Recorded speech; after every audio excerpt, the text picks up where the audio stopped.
امروز میخوام در مورد تابلو نقاشی که شیرین در سریال تاسیان به امیر هدیه میده صحبت بکنم. تابلوی نقاشی که پر از معنی و مفهوم، خبر از آینده میده، خبر از ناخودآگاه شیرین میده. چرا میگم خبر از ناخودآگاه شیرین؟ به خاطر اینکه این تابلو دقیقا زمانی داده میشه که خبری از اون عشق و عاشقیه نیست و در واقع ناخودآگاه اون هنرمند رو به تصویر کشیده، تمام ترس‌هاش رو، تمام طرحواره‌ها رو به تصویر کشیده به زیبایی. و اگر که اون نوری هم که وسط تابلو هست نور ماه باشه، دقیقاً کارگردان با ظرافت تمام و بسیار عمیق در واقع خواسته یه سری مفاهیم رو به ما منتقل بکنه. اگر بخوام که تابلو رو تفسیرش بکنم، تحلیلش بکنم، از ابتدا میام در واقع از ظاهر تابلو شروع میکنم که یه تابلویی هست، وسطش نوری هست که امیر وارد این نور میشه، شیرین از این نور خارج میشه، سایه دارن جفتشون که سایه امیر بزرگتره، تیره تره، سایه شیرین سر نداره. نکته بسیار مهمیه، معنای مهمی درش نهفته است و اینکه دستش رو کلاهش گذاشته که کلاهش رو نگه داره که نیفته و تفنگی که توی سایه دیده میشه، یعنی دست امیر به صورتیه که تو سایه به صورت تفنگ دیده میشه که همه اینها تعابیر خودشون رو دارن.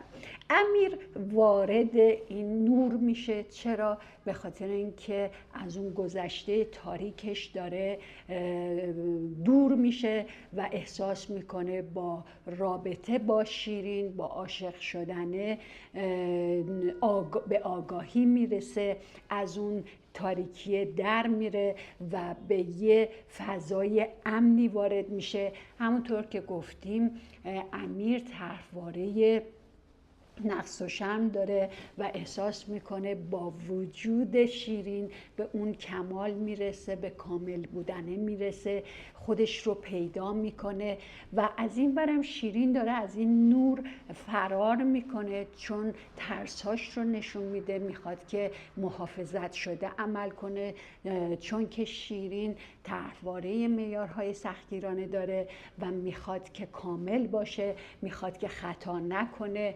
تو خانواده‌اش یه جوری جا افتاده که در واقع عاشق شدن مناسب نیست و باعث دردسر میشه، میتونه ناامنی ایجاد بکنه، پس باید با عقل جلو رفت. شخصیتی داره که دنبال ایجاد تعادل، پس نمیخواد که در واقع ناپایداری، عدم تعادل ایجاد کنه، نمیخواد دردسر برای خانواده ایجاد کنه، برای خودش ایجاد کنه، پس تلاش میکنه که معقولانه به قضیه در واقع نگاه کنه. از یه طرف دیگه سر توی اون سایه نیست، یعنی میخواد که معقولانه رفتار کنه ولی تو سایه ما سر رو نمیبینیم، یعنی گیر کردی، یعنی دچار شک و تردید شده.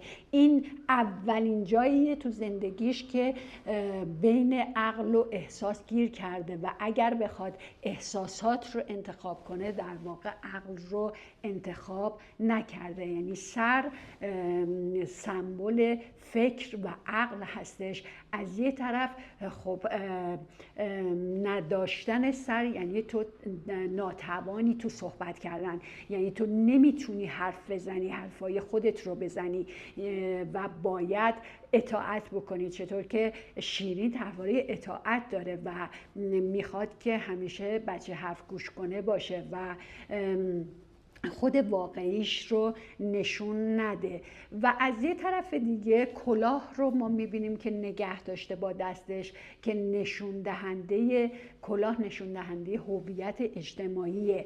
نقابی که به چهرهش زده، آیا تو اون نقابه بمونه یا اینکه نقابه رو رها کنه؟ سعی میکنه اون نقاب رو نگه داره و خود واقعیش رو نشون نده، چون اگر که بخواد خود واقعیش رو نشون نشون بده همه رو از تعادل خارج میکنه.